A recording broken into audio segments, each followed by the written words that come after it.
இட்லி கடை இந்த படத்தை டைரக்ட் பண்ணியிருக்காரு டேரக்டர் தனுஷ். இந்த படத்தோட முக்கியமான ஸ்டார் காஸ்டிங்கா தனுஷ், நித்யா மேனன், சத்யராஜ் அண்ட் அருண் விஜய், ஷாலினி பாண்டே, ராஜ்கிரண் மற்றும் பலர் வந்து நடிச்சிருக்காங்க. இந்த படத்துக்கு இசையமைச்சிருக்காரு ஜிவி பிரகாஷ்குமார். இட்லி கடை படத்துடைய ஒன்லைன் என்ன அப்படின்னு சொல்லிட்டு பார்த்தோம்னா, சிவனேசன் வந்து தன்னுடைய பாட்டி கிட்ட இருந்து இட்லி சுட வந்து கற்றுக்கிறாரு, கடை வந்து வச்சுட்டு இருக்காரு. அண்ட் தென் முருகனும் வந்து இந்த கடையை வந்து தொடரணும் அப்படின்னு சொல்லிட்டு அப்பாவா வந்து ஆசைப்படுறாரு. பட் முருகனுக்கு வந்து வேற ஒரு ஐடியா இருக்குது, காரு பங்களா அப்படின்னு சொல்லிட்டு நம்ம செட்டில் ஆகணும் அப்படின்னு சொல்லிட்டு சென்னை கிளம்பி போய் அதே மாதிரி வெளிநாட்டுக்கு வந்து போயிடுறாரு. அப்பா இறந்துட்டதுனால மறுபடியும் சொந்த ஊருக்கு வந்து வராரு. வந்த அப்புறமா என்ன நடக்குது, இந்த கடையை வந்து நடத்தினாரா இல்லையா அப்படின்றதான் மீதி இருக்கக்கூடிய கதை. ஆக்சுவலாக ஃபர்ஸ்ட் ஆஃப், அதாவது அந்த இட்லி கடை அப்படின்னு சொல்லிட்டு அந்த டைட்டில் வரதுக்கு முன்னாடி ஒரு சின்னதாக ஒரு குட்டியாக நமக்கு வந்து ஒரு கதை சொல்லி நம்மளை வந்து கனெக்ட் பண்ணி வைக்கிறாங்க. அது அவ்வளோ அழகாக இருந்துச்சு. அதில் வந்து பயங்கரமாக கனெக்ட் ஆகிட்டேன்.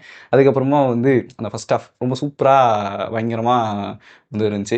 அதுவும் அந்த ஃப்ளாஷ்பேக் சீன்ஸ் எல்லாம் வந்து அவ்வளோ ரூட்டடாக வந்து எடுத்து வச்சிருந்தாங்க, அவ்வளோ கனெக்டபுளாக இருந்துச்சு. அப்படியே மெய் சிலிர்த்து பார்த்துட்டு இருந்தால் எந்த ஒரு ஃபீல் இருக்குமோ அப்படி வந்து அந்த ஃப்ளாஷ்பேக்லாம் இருந்துச்சுன்னு தான் சொல்லி ஆகணும். என்னதான் இதுதான் நடக்க போகுதுன்னு தெரிஞ்சாலும் அது ஒரு மாதிரி ஒரு கனெக்ட் வந்து கொடுத்துட்டே இருந்துச்சு. அவ்வளோ அழகாக வந்து இருந்துச்சு. அண்ட் தென் ஃபர்ஸ்ட் ஆஃப் முடியும் போது சின்னதாக அப்படி சினிமாட்டிக்காக கொஞ்சம் ஒரு மூடு வந்து எட்டி பார்க்குது. அந்த இன்டர்வல் பார்த்து செகண்ட் ஆஃப் ஆரம்பிச்ச அப்புறமா ஒரு சில இடங்களில் வந்து சின்ன சின்ன லேக்ஸ் வந்து தெரிஞ்சாலும் ஒரு சில இடங்களில் வந்து கொஞ்சம் அதிகமான ஒரு விஷுவல் கொஞ்சம் சினிமாட்டிக்காக இருந்தாலும் ஓவராலாக வந்து ரொம்ப நல்லாவே இருந்துச்சு. செகண்ட் ஹாஃபுமே ஃபர்ஸ்ட் ஹாஃப் செகண்ட் ஹாஃப் சேர்த்து ஒரு நல்ல இதாகவே இருந்துச்சு.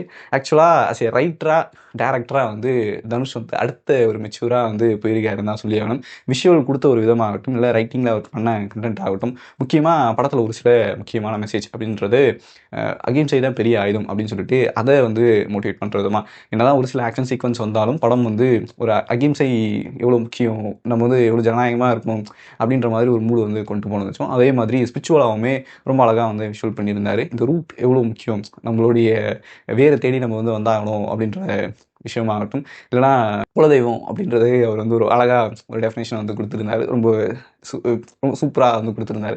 ஸோ அதுவாக இருக்கட்டும், இப்படி வந்து பல இடங்களில் வந்து தனுஷ் வந்து பயங்கரமாக அந்த ஸ்பிரிச்சுவலை வந்து கொடுத்துருந்தாரு.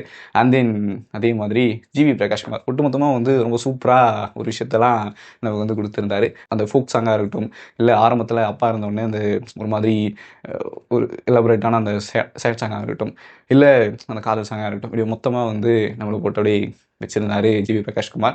அண்ட் சொல்லவே வேணாம் தனுஷை பற்றி ஆக்டிங்கில்.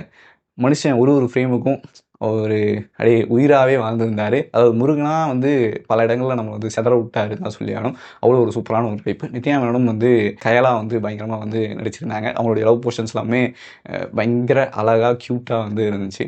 ஓவராலாக இட்லி கடை சுட ரொம்ப அழகாக சாஃப்டாக வந்து சூப்பராக இருக்குது. உங்களுக்கு பார்த்துட்டு எப்படி இருக்குது அப்படின்றத வந்து கீழே வந்து கமெண்ட் பண்ணுங்கள்.